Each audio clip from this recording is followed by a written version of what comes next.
আলহামদুলিল্লাহ আমরা আসছি কাঙ্ক্ষিত জায়গা হাদা, এই জায়গার নাম। এই যে বদবিদের গাড়ি, এরা হলো মূল আরবি। আমর ইবনুল আস বিখ্যাত সাহাবী, তার বংশধর কুরাইশ এরা। তো এখানে এরা মধু চাষ করে। এই যে মৌমাছি প্রকল্প,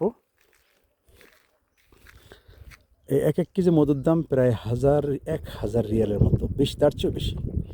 তা আমাদেরকে এই যে এখানে আসলাম। এখানে আসার পরে এই আরবিরা আমাদেরকে মধু একেবারে চাকসহ পেশ করছে, খাও খাও, খুব খাও।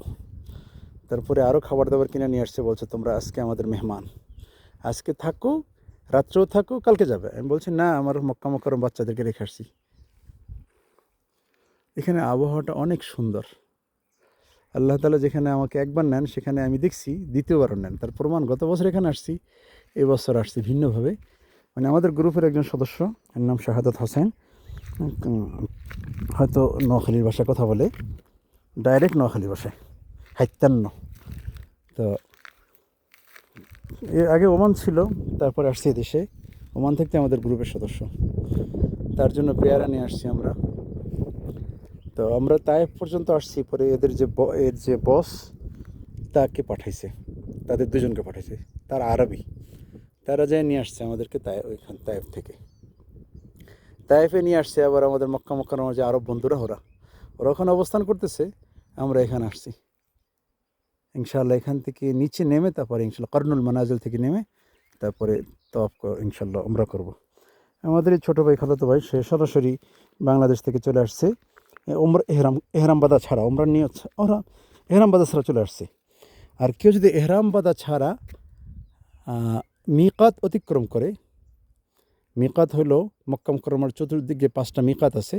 হাজিরা যখন এখানে আসবে তখন তারা এহরাম বাঁধবে।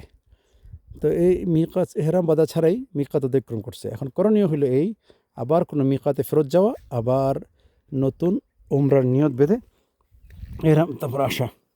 তো এই জন্য একে নিয়ে আসার জন্য নিয়ে আসলাম এখানে, নতুবা দম দিতে হবে।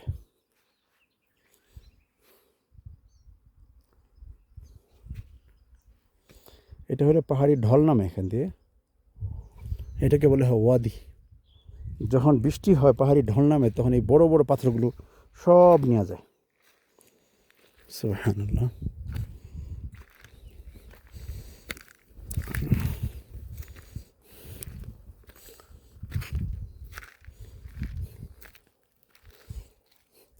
এই যে ছোট ছোট ফুল থেকে মধু নেয়, এখান থেকে মধু হয়, যার ফলে মধুগুলো হয় খুব দামি।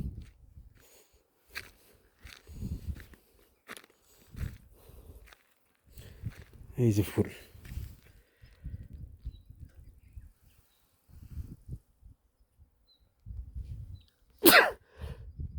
আলহামদুলিল্লাহ।